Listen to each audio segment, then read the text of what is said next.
You're listening to the B&H Photography Podcast. For over 40 years, B&H has been the professional source for photography, video, audio, and more.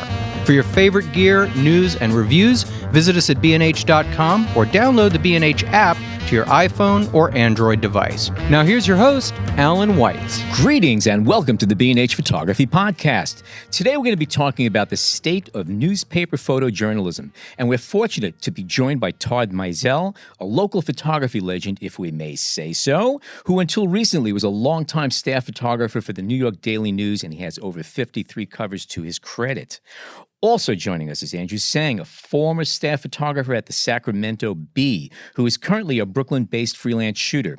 Andrew's work has appeared in the New York Times, the Wall Street Journal, Time.com, the Los Angeles Times, and the Washington Post. As staff photographers, Andrew and Todd are responsible for covering the gamut of news photography, including community events, breaking local news, wildfires, and even the World Series.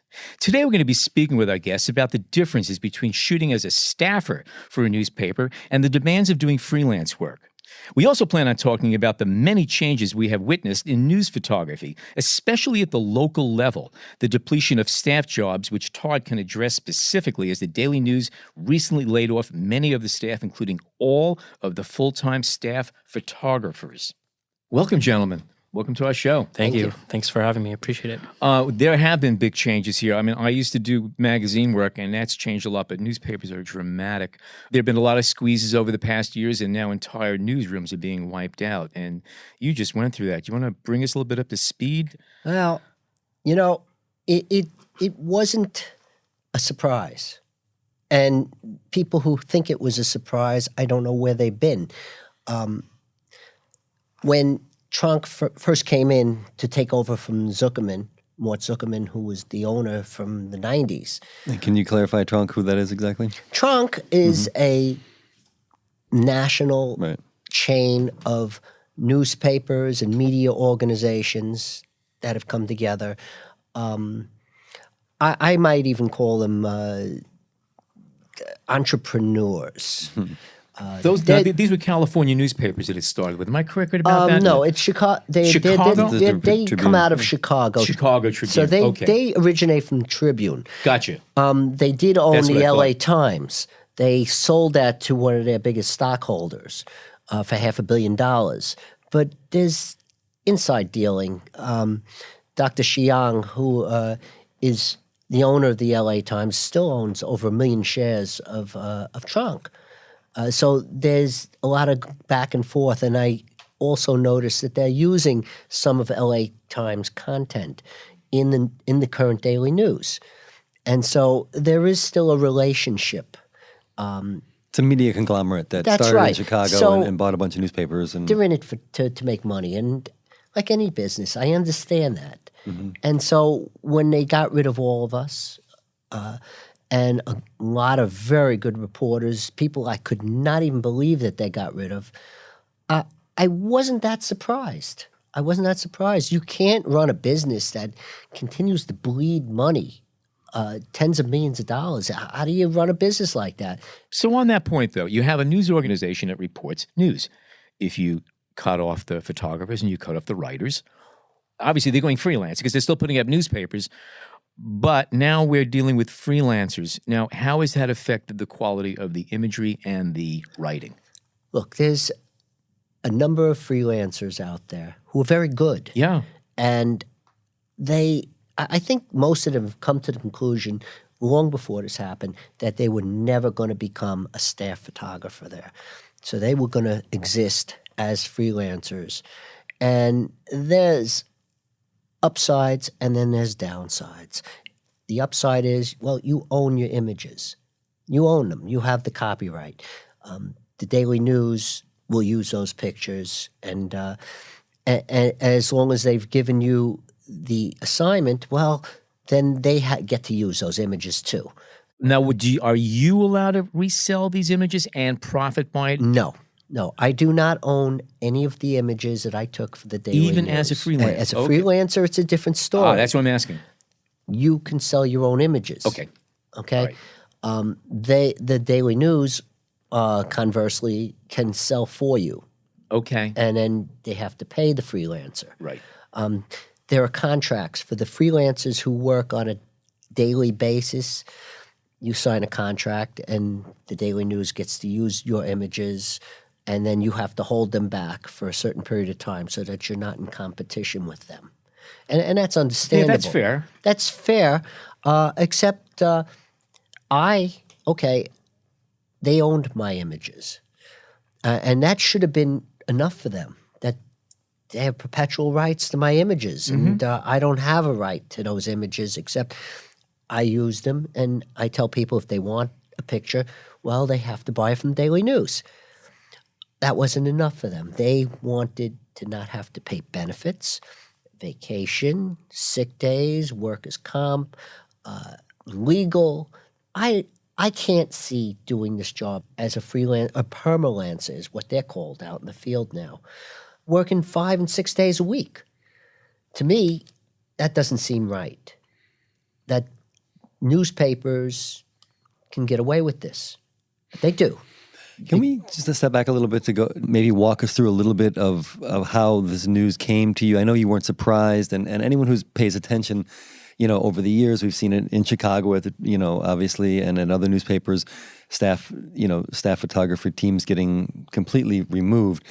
Were there times prior to this where you felt like inklings of it happening? Oh, yes. I have to say, right until the beginning of the year, I didn't think I was going anywhere. I was producing tremendous amount of work, and I thought my content was really strong. I was producing pictures. I was producing video. I was coming up with the stories. I was coming up with content that they wouldn't ordinarily have. And yet I started to realize at the end that they preferred to aggregate. And that was to bring it in from various sources, to pull it in from social media, get photos of people right off of Facebook. That was killing me. People out there with cell phones who were giving them images for free. How can I compete with that? And then the reporters were going out there with their cell phones. And they were taking one of the videos. Newspapers, actually, I think. In Chicago. Is it Chicago? In Chicago, they did that, yeah. Everyone's using cell phones. They aren't even using cameras to do stories.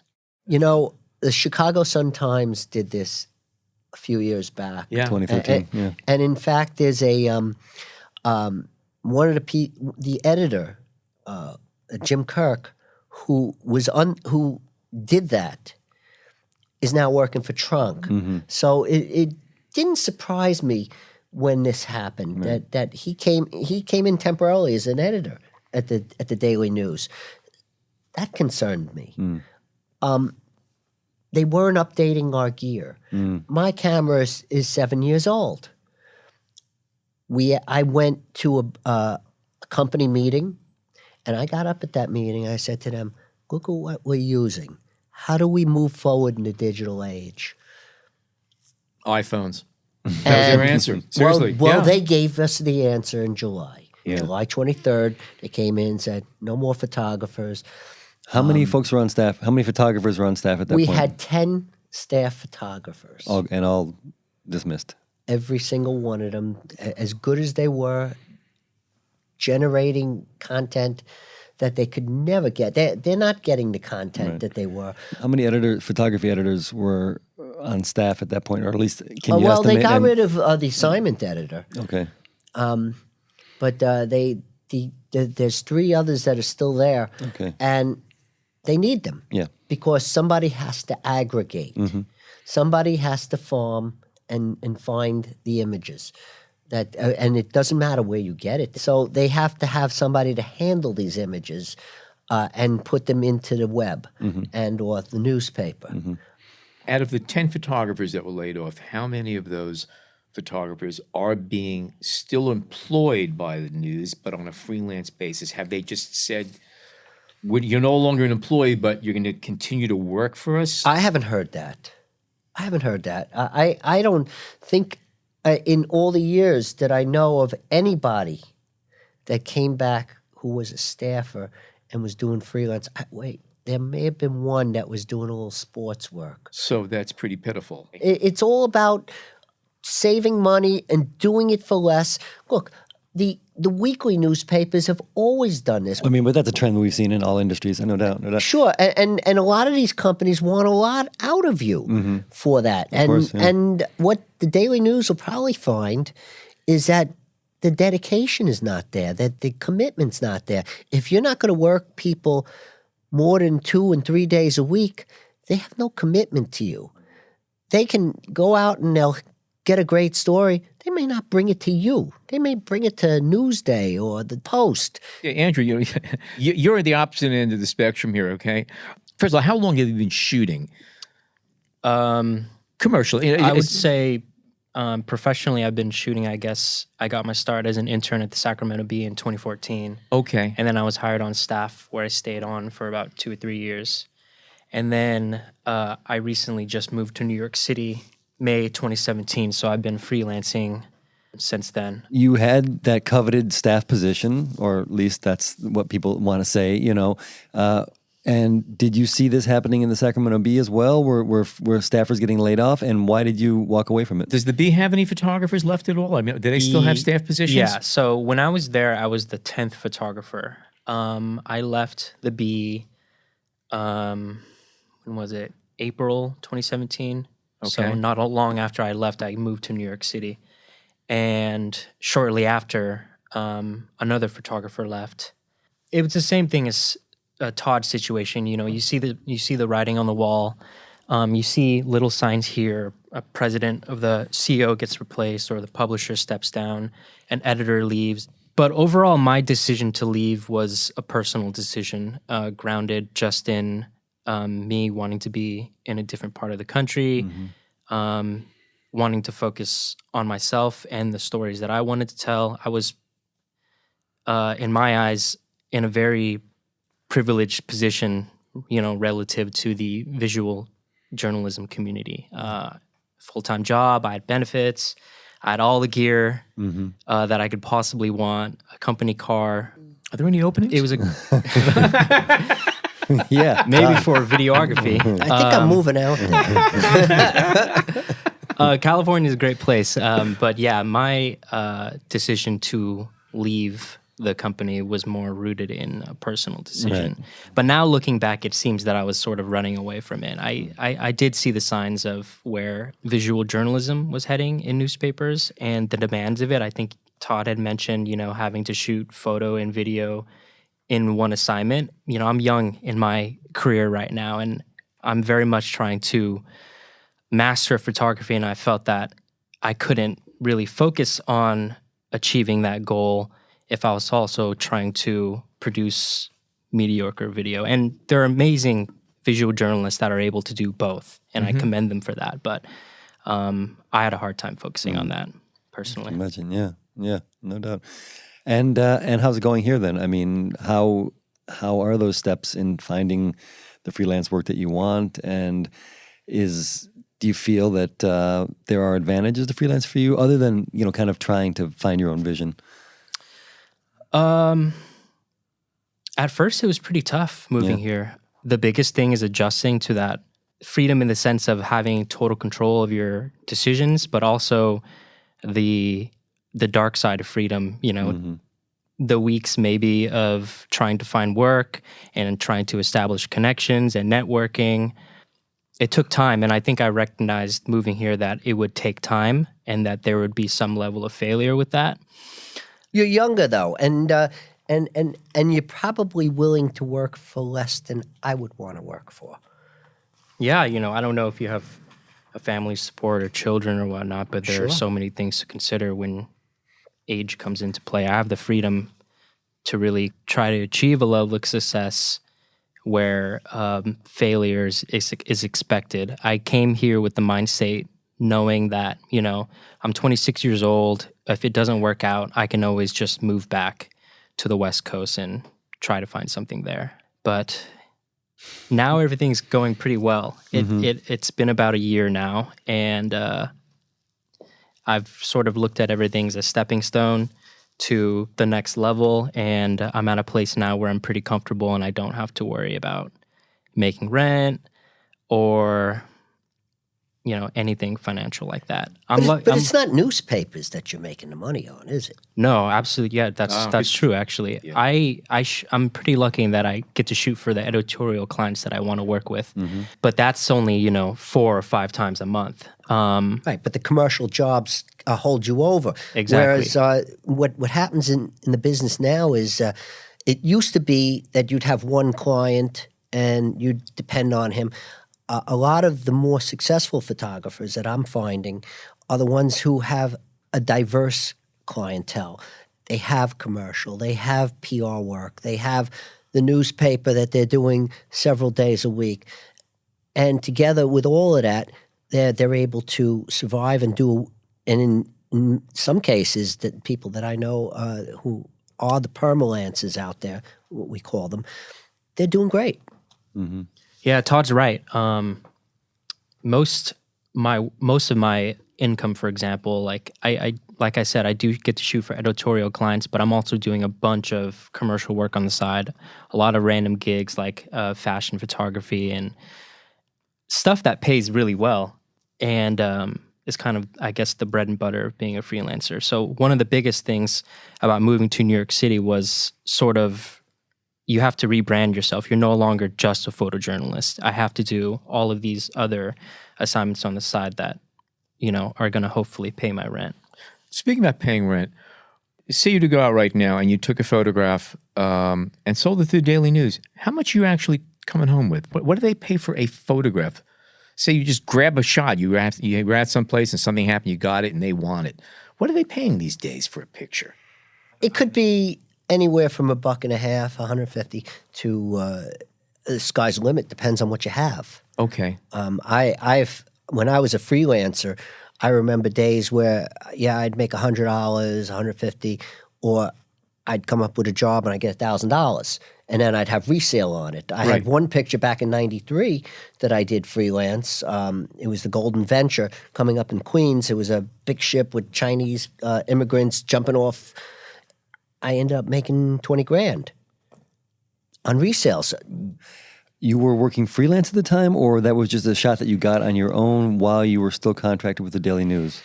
Well, back in '93, I was freelance. You were freelance. Had you been on staff at that time, though, that photo, you would not have had the copyrights to that photo? No. Okay. But again, I've had pictures over the years that have paid a lot of money. Yeah. And those are the ones I owned. Right. The question I have is that we're all aware that newspapers have been hemorrhaging cash. However, from what I understand, it's starting to turn around. I believe the New York Times is actually profiting on their digital newspaper right now. So digital, which was an unknown, and nobody wanted to pay for digital content, and it had to be given away forever for the longest time. Now people are subscribing, and the Times is profiting, making money on the digital. What about the other newspapers, and do you think that's going to reflect your paychecks? Because they managed to squeeze everybody down because they were losing money, but now that revenues could be catching up again, do you think they're going to start tossing you better bones, or are they just going to hold the poor dog routine? Well, first of all, I think, big outlets like the New York Times, the Washington Post, they are large enough to be able to absorb those sort of hits. Yeah. And I think the local news outlets, the small and medium-sized outlets, are still sort of trying to adjust to this digital shift that we see today and trying to make up for the loss in advertising revenue.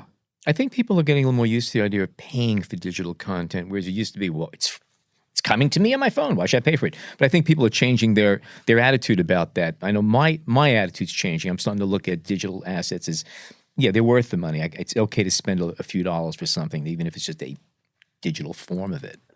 The Daily News, part of the problem for the Daily News is that they failed to understand how to monetize the digital product. And they weren't alone either. And then they were not alone. No. It was a difficult thing. Most of the ad revenue is going to Google and Facebook. Yeah. Let's face it, that's where the money goes. They get a very small percentage. When I was told that they were making 5 cents on an ad, I was like, what?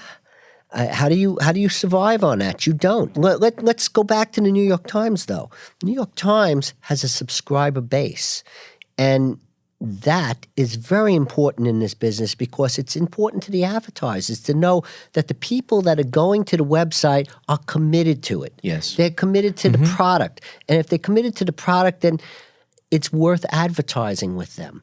Whereas the people who are giving it away for free, it's pretty much a throwaway. Yeah, they may go there, they may not. They're not steady. They don't stay on the site. There's a whole lot of issues to go with a digital product. As for newspapers, I would say my estimation is the Daily News newspaper will be gone by the end of the year. That's my thought on this. And there's a whole lot of reasons for that.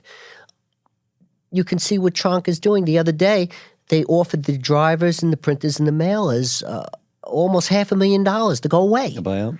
To buy them out. They have contracts to 2020. They want to buy them out. Why? It's pretty obvious. They're going to shut down the newspaper. They don't feel it's profitable enough. They'll get rid of the presses, and then they'll tear down the property in Jersey City overlooking Statue of Liberty and make $100 million. It's a no-brainer for any business. They're here to make money. Of course, yeah. And then they'll use the digital product, the Daily News, which still has a brand value. Oh, yeah, sure. Of course. And maybe they'll keep the Daily News as a digital product, or they'll fold it into a larger umbrella of whatever Tronc becomes. And then it'll be listed as New York, and then you'll click on it. Oh, Daily News. I don't know. I was just reading the other day that there's now a tariff on Canadian newsprint, which is what most of our newspaper is printed on, and that is killing a lot of smaller town newspapers. A lot of them have gone from daily to weekly. They've laid off writers, they've laid off photographers, laid off staff. Sometimes the owners themselves are doing everything. And in more than a few cases, the paper's just closed up. Yeah, well, the Daily News got hurt on that. No doubt about it. They were getting all their print products from Canada. Zuckerman owned the Canadian product. And when he left, they lost that pipeline of cheap paper and print. That's gone. And with a 25% tariff, that's got to be killing the Daily News for sure. And Donald Trump is probably very happy to see that. Yeah, the Daily News was. He won't be rid of them because the digital product is not going anywhere. Right. I think the digital product will be there. Well, that's another thing because the Daily News is known for being the hometown paper. It's the local paper, and it was able to have a personality that other national papers may not be able to have. This idea of the local photographer, someone who is following the police scanner, who's going to go cover a fire. Who knows all the people. A wreck here and who has the context. I mean, and I don't mean to say this in such a way, but that's going away. Is that not fair to say? I mean, can you fashion a career out of shooting car wrecks, fires, and all the local stuff that, Todd, you probably made, a good chunk of your living on? What I've seen in the field, the people who are still chasing are the ones that can earn a living on it. And most of those people are video. There are people out there that are independent and they do video and they're doing stills. If you're doing just one or the other, you're limiting yourself. I'm finding the video people, especially, they're selling to various stations. If you catch one or two jobs in a night, you've made it. Yeah. And the big stations can't keep people out there all night long. It's too expensive. So it's cheaper to allow people out in the field to just bring it to them. And it's much cheaper because the cost of obtaining it is now cheaper because it's spread amongst several stations. And the other part of it is, of course, the stations are getting stuff for free. The public is putting it out there. They're putting it up on Citizen. They're tweeting it. They're Facebooking it, and so the stations and the newspapers are getting a lot of content for free now, and so that hurts. I mean, you made a good point about a lot. I mean, video in those little video clips seems to have taken over that type of story more than that photo. Like that the classic New York City photo or Boston or wherever of the fireman taking the baby down from the ladder. That's video now. That's going to be a video clip on the website. The thing is about all that is there's been an acceptance of mediocrity. You look at the quality of some of the stuff that you're getting taken on a cell phone. It isn't anything close to what I can get on a DSLR. Right. Let's face it. But however, they don't care. If the public said, I would prefer a crappy video compared to a beautifully composed still photo, though. Fair enough, maybe? In some cases, what I used to find was the videos that would get the most hits on the Daily News website were the security videos of something happening right then and there. You probably have been following, at least in some way, what the Daily News has been putting out since you've left. Who is getting the photo credits on the Daily News right now? And have you seen a decline in what you would call the quality of the images, or is it too soon to tell? And in general, if as a student of the media, I mean, do you follow the newspapers when, let's say, a staff photography team has been wiped out, and then they go to do they become more generic, less interesting? Is there a personality that's lost from these images? What can you say about that? Okay, I can absolutely tell you, and I still am a subscriber. Right. And some people would say, "Oh, why are you still getting the newspaper?" I still get it too. Let me see. I have been getting the newspaper for over 30 years, so it's even before I was a staffer. So I'm not angry at the Daily News, and I'm also curious as to what was going on after I was gone, to see where they were getting their images, and there's plenty of images to obtain. Is the quality better? There are some great freelance photographers there. Well, who are they going to? Are they going to a particular agency to get these from? They have a subscription to AP, and they have Getty. They always had the AP. And so on the national stories, they always had the wires to go to. So you're still going to have plenty of great pictures. Right. So it's the local stories that are taking the hit. The local stories are taking the hit. There's no doubt about it. But how many local stories were they doing in the first place? In the last 6 months that I was working there, they were doing fewer and fewer and focusing more and more on Donald Trump and using aggregated photos and less of what I was doing. They were less and less interested in doing features. It used to be that if it was raining out and it was bad out, they would use a photo in the paper. I was out there once. We had cars in the water, flooded up to the roof. People had to be rescued out of the cars. Then use it. They weren't interested because the next day that the paper runs, it's old news already. Nobody cares. My kids don't read the newspaper.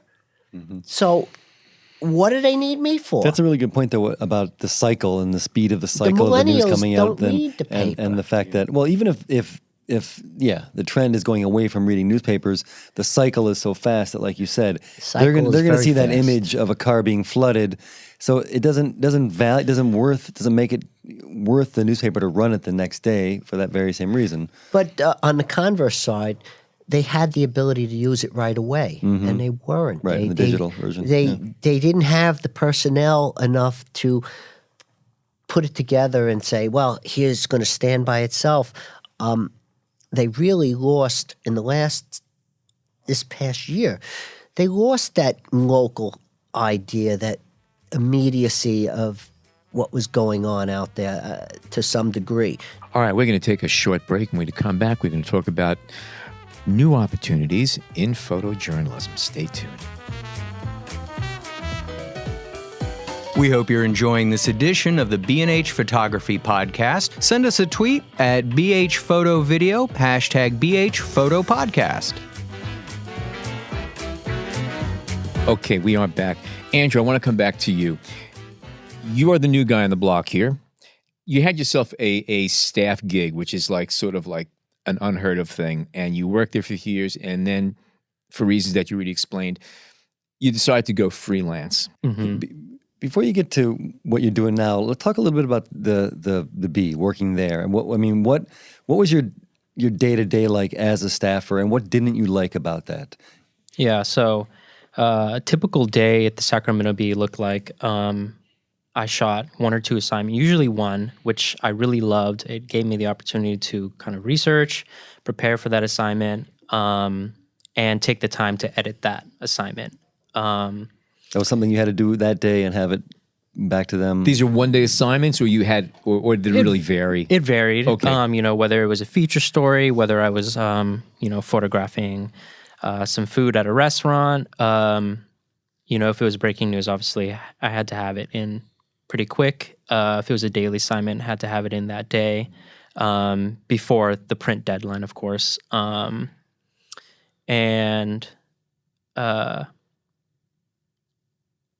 That was a privilege and a. And would you say that some of the stories did interest you, though? I mean, it wasn't just stuff that you hated doing. Yeah. I didn't have that many. I didn't have that many complaints while I was there. I was in an awesome position. The only really thing that got to me was having to juggle so many different things at one time. I had to shoot, some assignments, not every. It's photo and video, and I didn't have a problem with shooting video. Really, it was trying to juggle two because, I really want to get you these photos that you need for print and for the digital product, and I want to deliver that at the highest quality possible. But to do both, I'm only gonna, it's gonna be a mediocre. Were they required to shoot video? Could you have said, you know what, I don't want to shoot video. I'm going to just stick with the stills. Was that a possibility? It depends. Sometimes the editor just needed photo. Sometimes I needed to deliver both.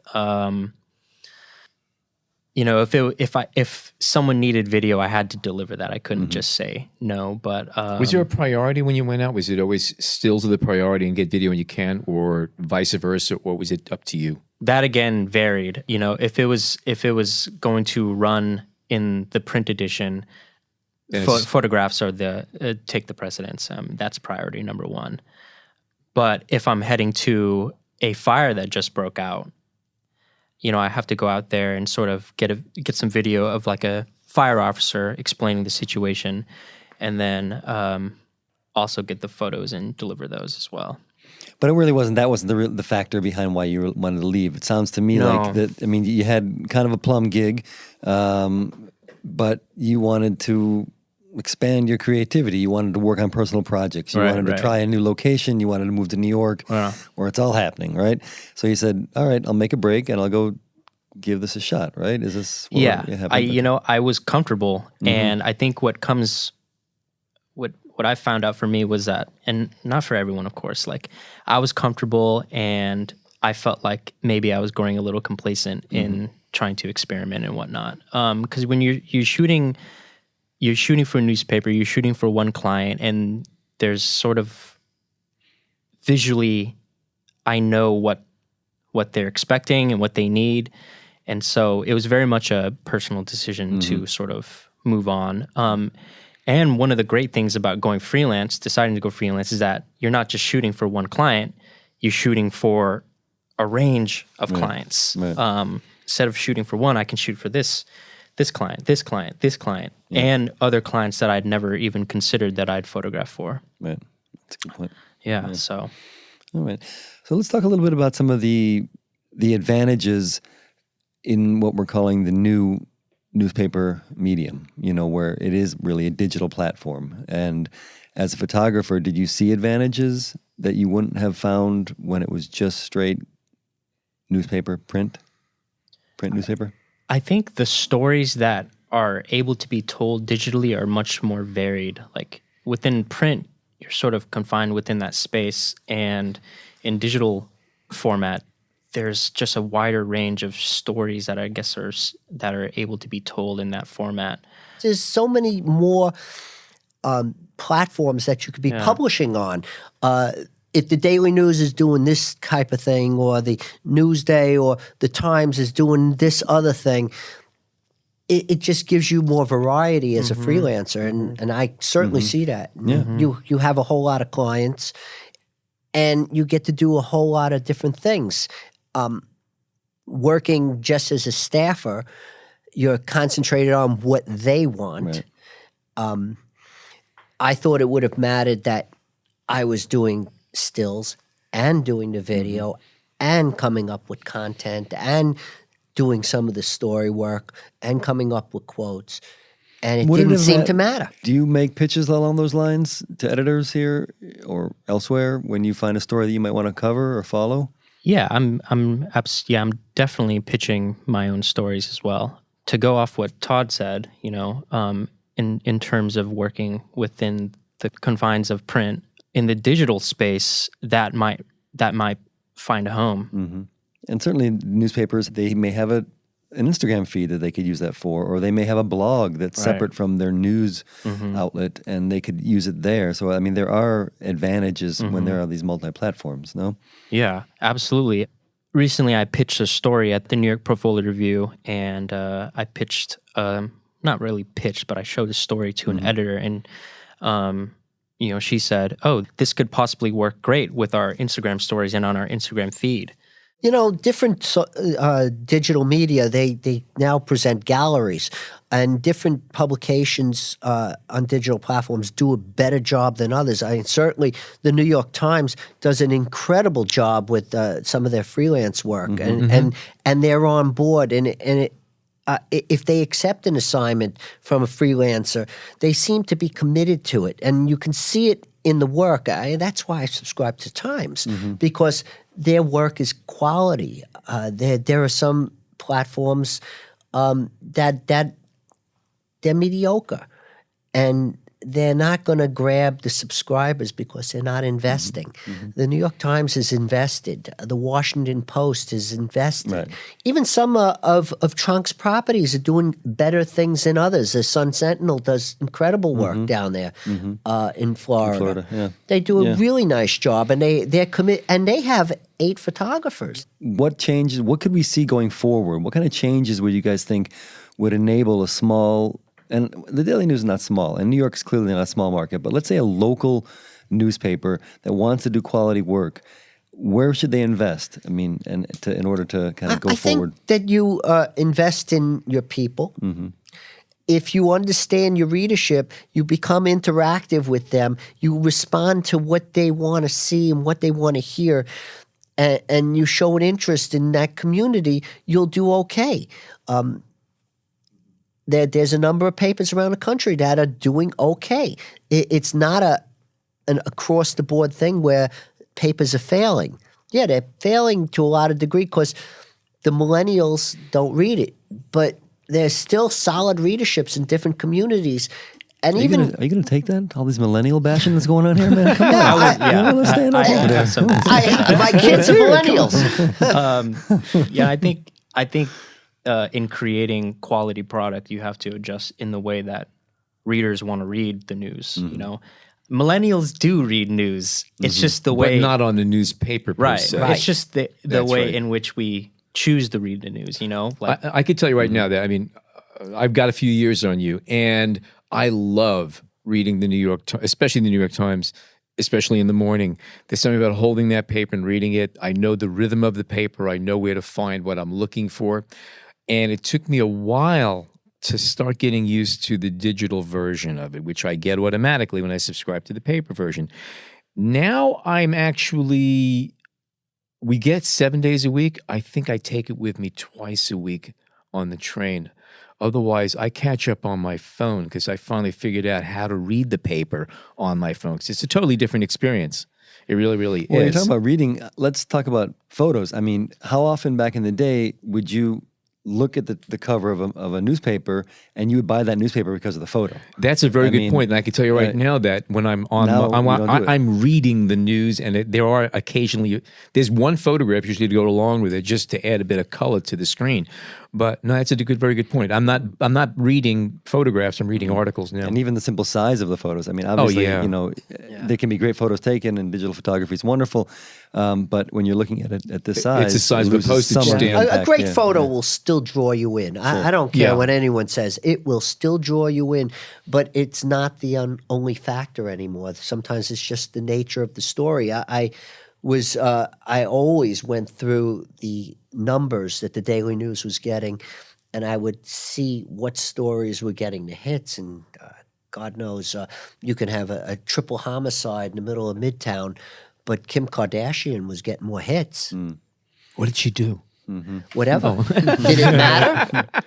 Andrew, let me jump over to you again. With how is your work coming to you? We're talking about your news work. Do you have, when you say clients, they're editors at different newspapers that are contacting you for stories? And just kind of give us a breakdown of how that works for you. When I first moved to New York, I had I made a set list of people that I'd want to reach out to, as well as the connections that I was coming here with. Typically, every week with editorial clients, I'm reaching out to them via email, letting them know when I'm available and free, and hopefully later in the week or in the coming weeks, they toss me an assignment. But also, separate from editorial clients, I came here with another set list of organizations that I think would be looking for photography. It's amazing the time that we're in right now, because we're in an amazing visual age where everyone needs photos. You walk on the subway, you see photos. You go on Yelp and you see photographs, and so you're not limited as a freelancer in people that you could possibly work for. It's just having sort of a vision of where your photographs could. So you have play. no problem taking an assignment, let's say one day from a commercial outlet and the next day a news outlet? Not at all. Right. In fact, you're delighted if you get 2 jobs in 1 week, right? Exactly. And that keeps it fun, the spontaneity, and kind of keeps your skills sharp. Do you not feel the same sense of spontaneity working, say, as a staffer? Because every day you're being given different kinds of assignments. It's not like you're doing the same assignment every day. Am I right or wrong about that? No, you're not wrong. The newspaper job you get, every day is a new opportunity. Every day is a different assignment. And no, it wasn't monotonous at all. But the excitement level, I mean, it's... do you get more juice because it's freelance as opposed to, here, you're on a paycheck, so do this? I think just the range of clients that you're able to work for is a little bit different. I think the variety is like everything. One of the things that happened to the Daily News in my work as a staffer was they stopped using certain types of pictures. They were less interested in my feature work. They were less interested in my standalone photos that I like to take pictures of life in the city, of things going on.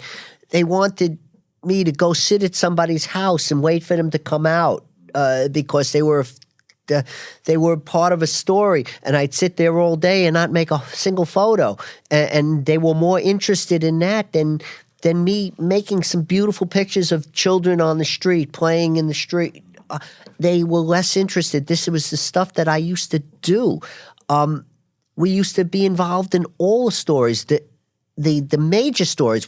There was time when I would I've shot every president, but when Trump started running for president, they said, well, the wires will do that.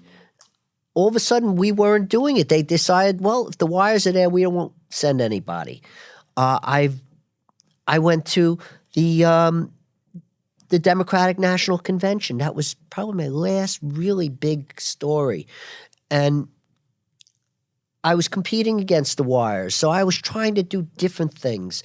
And to some degree, they would be interested, but they were more interested in the set photo that the wire was going to make that I could not make. Mm-hmm.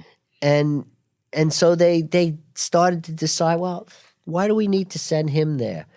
And why do we want these local pictures? Nobody cares. Well, some of those local pictures, do you think that where would they find a home now? I mean, would this be something that could go to the Instagram feed, or could it go to like a sub-platform? I put them out on Twitter now, and I continue to get a lot of hits on those photos. So yeah, there is definitely interest. Would they be of interest to a Courier Life or a Brooklyn paper? Sure. Are they willing to pay me? Not too much. Not too much. Yeah. They give you a credit line. And give me, Yeah. God, thank you so much. By the way, I have some very good recipes for credit lines. Oh. Yeah, you do need a lot of salt. I'll tell you that. So, Andrew, I'm assuming that one of the reasons why you came to New York was to follow or make time for some personal projects. Yeah. Can you talk a little bit about that? And have you found that time, or are you so busy scrambling to get freelance work that kind of golden space that you thought you might have is not there? Yeah, it's a balancing act for sure. You're trying to juggle the assignments, and I think you're still having to balance finding time for your personal work and working to essentially survive out here. But around the time that I was thinking to leave the West Coast, I was starting to realize what sort of photographer that I wanted to be, and the photographer and the storyteller that I wanted to become. One of the great things about being freelance is that you have a little bit more time to be free. So in the downtime that I'm not working, I'm researching, I'm reading, more so it seems than actually shooting the project. But that's something that I was, I guess, craving when I was a staff photographer, was that downtime and that freedom to really explore the topics that I wanted to explore. And have you found that working on some of those personal projects and at least getting them out there have found you a new set of clients or additional clients that might be interested in the work that you're doing because it's your personal work as opposed to what you were doing as a staffer? Yeah, I think when you're trying to establish yourself, if you're a person trying to establish yourself as a freelancer solely focusing on photography, one of the greatest things that you can have is a passion separate from photography and your art, because that gives you your own distinct voice that editors are looking for, because the market's so saturated out here for freelancers. And so what's going to separate you from the rest of the pack is having that distinct voice, having that mission, and having the work to back that up.